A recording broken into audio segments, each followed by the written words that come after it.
Assalamualaikum warahmatullahi wabarakatuh. Salam sejahtera untuk kita semuanya, Bapak Ibu yang saya hormati. Pada kesempatan kali ini saya akan membahas topik yang sedang hangat dibicarakan di berbagai grup, terutama grup teman-teman PKBM Pendidikan Nonformal. Apa itu? Yaitu adanya rencana pemerintah untuk mendirikan sekolah rakyat. Ya, tentunya ini bukan sekolah rakyat yang zaman dulu ya, yaitu SR atau setingkat SD, tapi brand pemerintah itu ingin mendirikan sekolah rakyat di samping juga mendirikan sekolah Garuda. Nah, ini merupakan salah satu terobosan dari pemerintahan Presiden Prabowo dan teman-teman ini cukup galau ini dengan adanya sekolah rakyat karena menganggap memiliki sasaran yang sama dengan teman-teman di PKPM. Nah, seperti apa penjelasannya Bapak Ibu sekalian dan bagaimana kemungkinan PKPM terkait dengan dampak PKPM terkait dengan adanya sekolah rakyat ini, mari kita simak dan kita saksikan dulu yang lewat ini. Jangan lupa, singgah juga di kanal saya yang lain, yaitu Beradab di Jalan. Kanal yang ingin mengajak agar lebih beradab di jalan raya. Ada informasi penting terkait berlalu lintas, dan membangun peradaban di jalan raya, serta pengetahuan lainnya seputar jalan raya. Kanal ini juga mengajak kalian semua menikmati keindahan pelosok Nusantara. Menyajikan pengalaman perjalanan yang mengesankan, dibalut dengan liputan sejarah, dan informasi yang enteng dan berisi. Salam satu aspal. Bersatu, keselamatan nomor satu. Bapak Ibu sekalian, saya akan menjelaskan mengenai ciri-ciri sekolah rakyat. Apa itu sekolah rakyat? Yang penjelasan lebih detail Bapak Ibu bisa membaca di tautan yang ada di deskripsi YouTube ini. Yang pertama, sekolah rakyat itu merupakan satuan pendidikan formal. Yang pertama kali nanti dibentuk adalah jenjang SMA. Dan rencananya akan mendirikan semua jenjang, baik SMP maupun SD. Jadi berbeda dengan jenis sekolah rakyat pada zaman dulu. Ya, pada zaman dulu di awal-awal kemerdekaan, bahkan sebelum kemerdekaan kita juga mengenal sekolah rakyat atau setingkat dengan SD yang kemudian dirubah juga dengan DSD ya. Nah, ini semacam brand ya, sekolah rakyat itu semacam brand, kemudian membedakan dengan terobosan yang akan juga dibentuk oleh pemerintah Presiden Prabowo yaitu sekolah Garuda. Hanya bedanya sekolah rakyat ini nanti segmentasinya berbeda. Jadi pertama sekolah rakyat adalah satuan pendidikan formal. Nanti pertama kali dibentuk jenjang sekolah menengah atas, bukan pendidikan non formal seperti yang diselenggarakan oleh teman-teman pusat kegiatan belajar masyarakat ataupun sanggar kegiatan belajar. Kemudian yang kedua, sekolah rakyat ini diselenggarakan oleh pemerintah. Nah, hanya nanti seperti apa bentuknya yang ini kita masih perlu melihat ke depannya. Karena kalau penyelenggaraan pendidikan oleh pemerintah pada jenjang SMA itu kan di provinsi. Kemudian jenjang SD, SMP itu di kabupaten kota. Nah, ini diinisiasi oleh Kementerian Sosial. Nah, bagaimana nanti terkait dengan tata kelola penyelenggaraan pendidikan, nanti kita lihat ke depan. Tapi intinya adalah satuan pendidikan yang disebut sekolah rakyat ini nanti diselenggarakan oleh pemerintah. Nah, yang ketiga ini yang menarik ya. Jadi sasaran dari calon peserta didik sekolah rakyat ini adalah anak dari keluarga miskin ekstrim dan miskin atau di dalam kategori disebut dengan desil 1, desil 2. Nah, anak-anak ini kalau eh, dilayani dengan program layanan sekolah yang lain, apakah itu sekolah negeri, apalagi sekolah swasta yang harus berbayar. Di sekolah negeri pun mereka masih membutuhkan biaya untuk menuju ke satuan pendidikan atau ke SMA. Jadi masih ada perlu biaya-biaya yang itu mungkin tidak bisa di-cover oleh keluarga miskin ekstrim dan miskin. Begitu juga misalnya dia ke PKBM, masih ada beberapa biaya-biaya yang harus dikeluarkan sebagai akibat peserta didik itu mengikuti kegiatan program paket C misalnya. Nah, kemudian yang keempat cirinya adalah berasrama atau boarding school. Nah, di dalam kegiatan berasrama ini juga sudah barang tentu nanti asupan gizi terjamin, ya. Dan yang kelima bersifat gratis, tidak dipungut biaya serupiah pun sepersen pun oleh pemerintah kepada anak-anak yang nanti mengikuti pendidikan di sekolah rakyat. Nah, ini yang disampaikan oleh Saifullah Yusuf, yaitu Menteri Sosial, yang dikutip di kompas.com pada tanggal 5 Maret 2025 bahwa ini merupakan bentuk konkret Presiden untuk memuliakan orang miskin dan mendorong mereka untuk bangkit. Jadi untuk memutus mata rantai kemiskinan. Karena orang miskin itu walaupun dia sekolah di sekolah negeri, tapi karena masih ada biaya-biaya lain yang harus dikeluarkan sebagai akibat dia mengikuti pendidikan, walaupun gratis pendidikannya, tapi pasti masih ada biaya yang dikeluarkan. Nah, sekolah rakyat ini semuanya gratis, mulai dari seragamnya, kemudian alat pelajarannya, bahan-bahan pelajarannya, sampai dia berasrama. Sehingga sudah para tentu tidak perlu membutuhkan transportasi. Nah, ini Bapak Ibu sekalian yang perlu saya jelaskan dan itu sudah disampaikan di beberapa kesempatan di tautan yang saya sebutkan. Nah, kalau tadi Bapak Presiden menyampaikan ini untuk memuliakan, ya, memuliakan masyarakat miskin.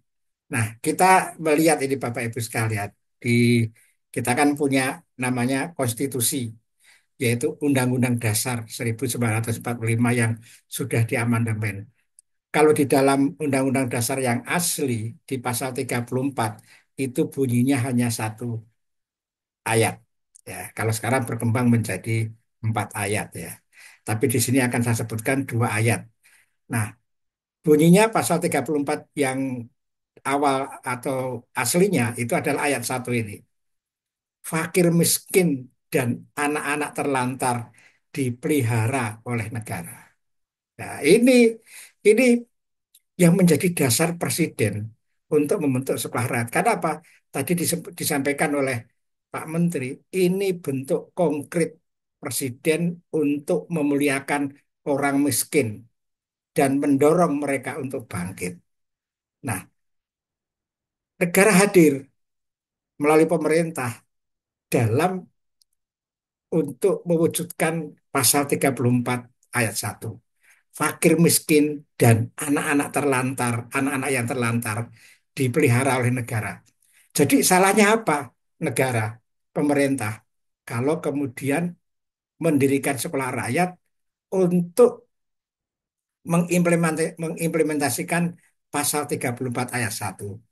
Justru kalau saya pribadi bangga punya pemerintah yang ingin negara itu memelihara fakir miskin dan anak-anak terlantar.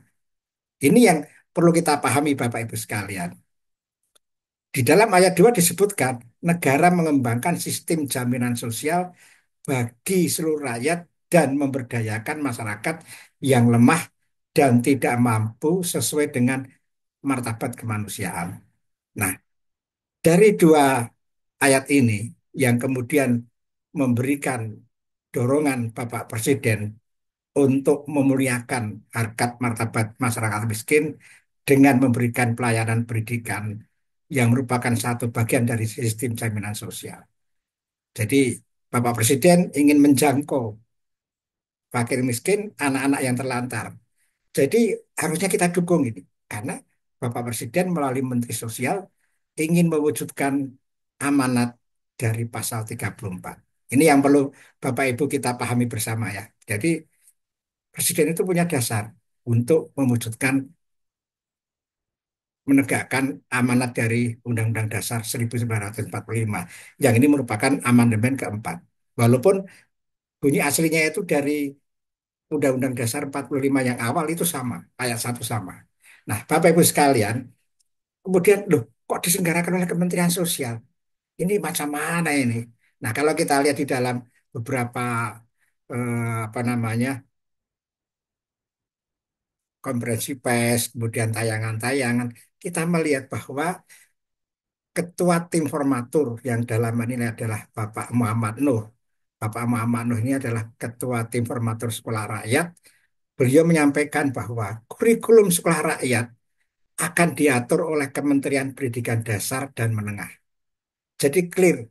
Jadi untuk urusan kurikulumnya itu Kementerian Pendidikan Dasar dan Menengah. Nah, kalau kita lihat Bapak Ibu sekalian di dalam foto ini di sebelah kiri, di sebelah kiri Pak Muhammad Nuh atau kalau di layar itu di sebelah kanan itu ada Bapak Gogot yang merupakan Direktorat Dirjen, maaf, Direktur Jenderal PAUD Dikdasmen. Jadi beliau dalam beberapa kesempatan saya melihat selalu ikut di dalam eh, pertemuan-pertemuan dan juga kegiatan-kegiatan dalam mengkoordinasikan yang dipimpin oleh Pak Muhammad Nuh ini. Jadi jangan khawatir bahwa kegiatan ini masih di dalam pembagian tugas dari Kementerian Pendidikan Dasar dan Menengah. Jadi tetap ada kendali dari Kementerian Dasmen dalam hal ini untuk masalah kurikulum dan juga nanti terkait dengan rekrutmen eh, guru dan tenaga kependidikan. Jadi saya ulangi lagi, Pak Mamanu mengatakan pada tanggal 5 Maret, kurikulum sekolah rakyat akan diatur oleh Kementerian Pendidikan Dasar dan Menengah dengan mengadopsi kurikulum nasional disertai penambahan materi khusus sesuai kebutuhan siswa di lingkungan mereka. Nah, ini Bapak Ibu sekalian, don't worry, be happy ya. Jadi tetap ada intervensi atau pihak terkait dalam hal ini Kementerian Pendidikan Dasar dan Menengah.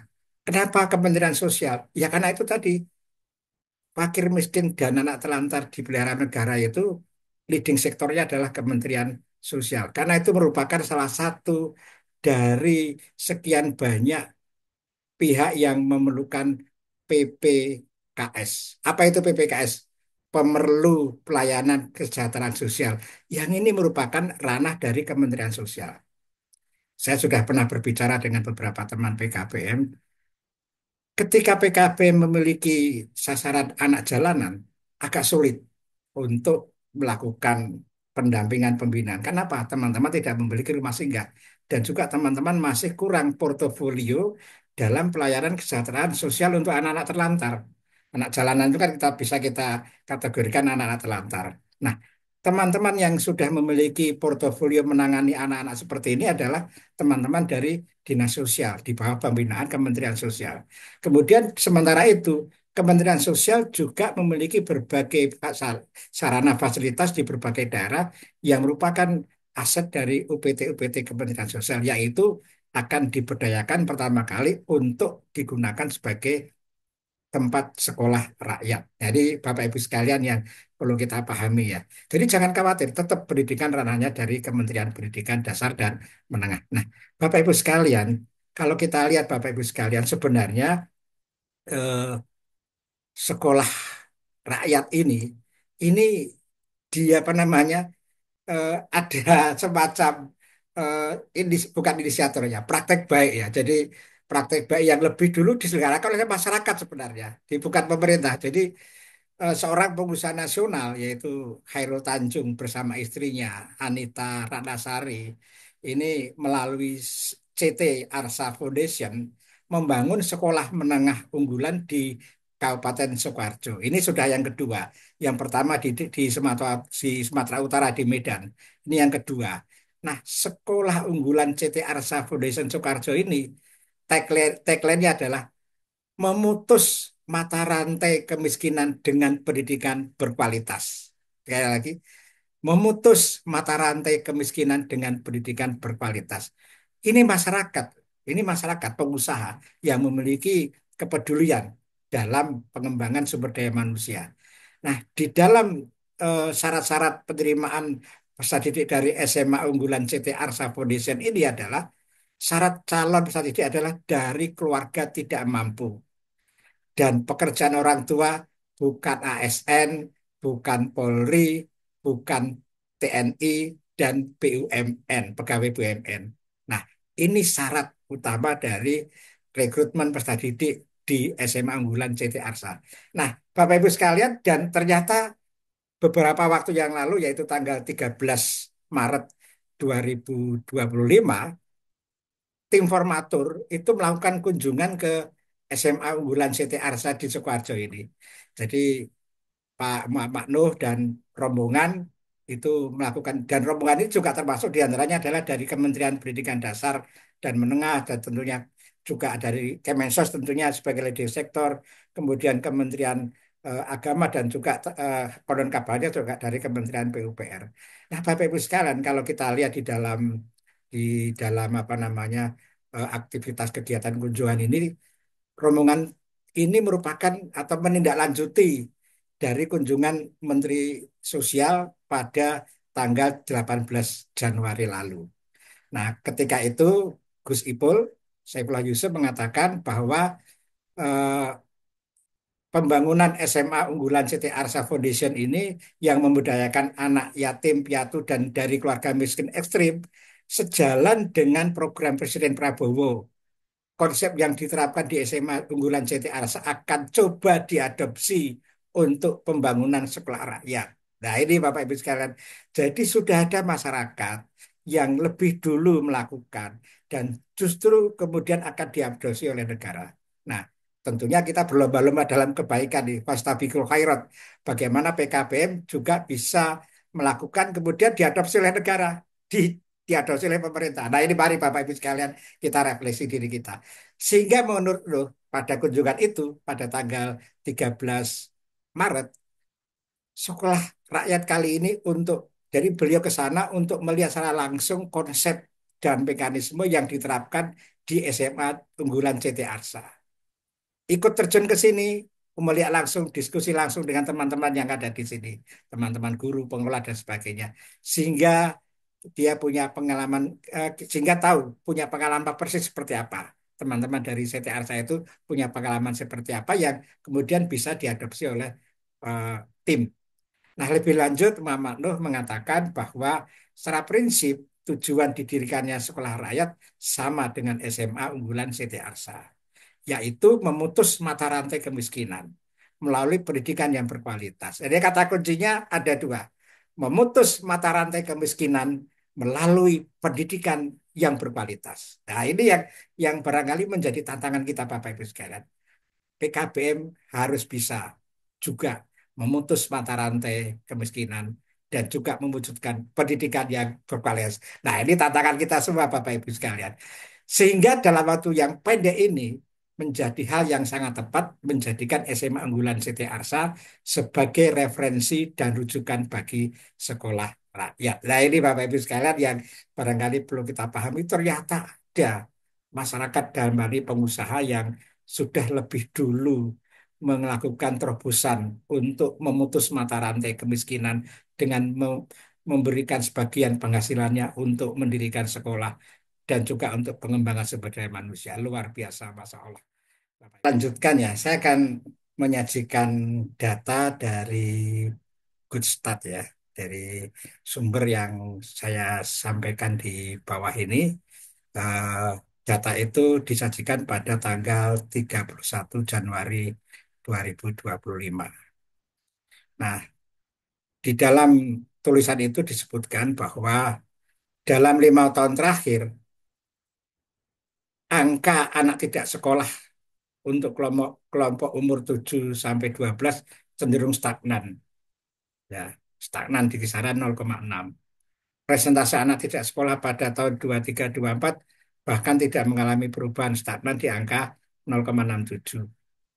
Dan anak tidak sekolah sampai usia 18 tahun itu ada sekitar 4,2 juta Bapak Ibu sekalian. Kalau di data Dapodik itu ada 2,2 yang lulus tidak melanjutkan atau LTM dan putus sekolah atau DO. Sisanya 2 juta itu kemungkinan besar dia adalah sama sekali belum sekolah. Nah, kemudian angka anak tidak sekolah di kelompok umur 13 sampai 15 tahun juga cenderung stagnan 5 tahun terakhir ini, sejak tahun 2020 berarti ya. Namun persentase anak tidak sekolah di kelompok umur ini lebih tinggi dibanding kelompok 7 sampai 12. Nah, yang tertinggi adalah kelompok umur 16 sampai 18 tahun itu memiliki prestasi tertinggi dari kelompok lainnya. Dan ini dapat dilihat bahwa semakin tinggi usia anak, maka angka anak tidak sekolah semakin tinggi. Nah, Bapak Ibu sekalian, ini memberikan data ini memberikan fakta bahwa persoalan anak tidak sekolah yang 4,2 juta itu ternyata belum beres. Penurunannya tidak signifikan. Nah, karena itulah kita perlu gotong royong, Bapak Ibu sekalian. Ketika ada sekolah rakyat yang ingin juga membantu menampung anak-anak miskin ekstrim dan miskin yang dia kesulitan untuk sekolah, kenapa kita galau? Maka kita perlu bergotong royong. Untuk mempercepat ini persoalannya adalah anak tidak sekolah ini penurunannya tidak signifikan, maka perlu percepatan dan perlu gotong royong. Mari kita gotong royong. Bapak Ibu PKPM tidak perlu khawatir. Angkanya tidak signifikan untuk menggerus PKBM. Memang ada dampak di sekitar tempat-tempat yang nanti didirikan untuk pusat kegiatan, didirikan untuk sekolah rakyat. Pusat kegiatan mungkin akan berdampak. Ya, pusat kegiatan belajar masyarakat akan berdampak di sekitar PKBM. Tapi pendirian sekolah-sekolah yang seperti didirikan oleh Hairul Tanjung, kemudian juga sekolah-sekolah jenjang sekolah lain kan juga akan berdampak kepada Bapak Ibu sebagai pengelola PKBM. Maka sekarang Bapak Ibu sekalian, bagaimana PKBM juga membuat terobosan yang melakukan layanan pendidikan yang bisa menarik kelompok miskin dan memberikan pendidikan berkualitas serta memberikan pendidikan yang bermakna bagi mereka. Nah, kita itu harus berlomba-lomba dalam kebaikan. Nah, intinya adalah ingin yang disampaikan, mari kita bergotong royong untuk negara kita tercinta agar pengentasan anak tidak sekolah itu cepat diatasi. Ini yang kunci yang harus kita pegang Bapak Ibu sekalian. Kesepakatan yang harus kita pegang. Jadi jangan kita baper ya, jangan kita baper. Justru kalau saya bangga, oh ini pemerintah berarti sekarang sedang melaksanakan amanat pasal 34 Undang-Undang Dasar 45. Pemerintah sedang berupaya mempercepat pengentasan anak sekolah. Ini 2 poin ini kita harus bangga dengan pemerintah sekarang. Kita harus bangga dengan terobosan-terobosan karena pemerintah ingin cepat memutus mata rantai kemiskinan dan ingin anak-anak miskin ini bisa naik ke jenjang sosial ekonomi yang lebih tinggi, Bapak Ibu sekalian. Nah, Nah, selanjutnya Bapak Ibu sekalian, mari Bapak Ibu dari PKBM ya. Kalau Bapak Ibu dari PKBM itu lebih banyak apa namanya fokus pada pendidikan kesetaraan atau sekolah kesetaraan ya, maka ya kegaulan itu saya pahami. Karena apa? Karena segmen ya, sasarannya akan tergerus oleh keberadaan sekolah rakyat. Tapi kita harus ingat Bapak Ibu sekalian, bahwa pada tahun 2014, waktu itu Bapak Direktur Pendidikan Masyarakat, Bapak Dr. Wartanto pernah menyampaikan bahwa PKBM itu PKBM itu harus menyelenggarakan 3 dharma, tridharma. Ada tridharma pusat kegiatan belajar masyarakat. PKBM itu sebagai tempat pembelajaran, PKBM itu sebagai tempat pemberdayaan masyarakat, PKBM itu sebagai tempat pengabdian masyarakat. Saya kali ini tidak akan menjelaskan secara detail, nanti saya akan menyampaikan secara detail pada kesempatan yang lainnya Bapak Ibu sekalian, tapi intinya adalah PKBM tidak hanya sebagai tempat pembelajaran semata. Pembelajaran pun tidak hanya pembelajaran pendidikan kesetaraan dan tidak hanya untuk pengentasan ATS. Nah, kalau itu Bapak Ibu sekalian, bagaimana PKBM itu sebagai pusat kegiatan belajar masyarakat yang fokus kepada 3 dharma ini, pembelajaran, pemberdayaan masyarakat, jadi juga bisa ikut kegiatan menyiapkan pemberdayaan masyarakat. Jadi kegiatan PKBM itu akan ramai karena tidak hanya kesetaraan, tapi juga meningkatkan masyarakat di sekitarnya itu bisa menjadi lebih berdaya. Kemudian PKBM juga sebagai tempat untuk pelaksanaan pengabdian masyarakat, memberikan berbagai dukungan dalam penerapan teknologi. Nah, demikian Bapak Ibu sekalian, mudah-mudahan ini bisa menjadi pencerahan bagi kita semuanya agar PKBM tidak hanya sekedar melaksanakan pendidikan kesetaraan. Saya pernah mengatakan dalam berbagai kesempatan, kalau PKBM hanya bertumpu pada pendidikan kesetaraan, maka lambat laun PKBM itu akan gulung tikar. Nah, di antaranya adalah sebelum gulung tikar, ketika ada pihak lain, dalam hal ini bahkan negara, mendirikan sekolah rakyat. Nah, terus galau. Kenapa galau? Karena yang galau ini saya melihat rata-rata adalah fokusnya pada pendidikan kesetaraan.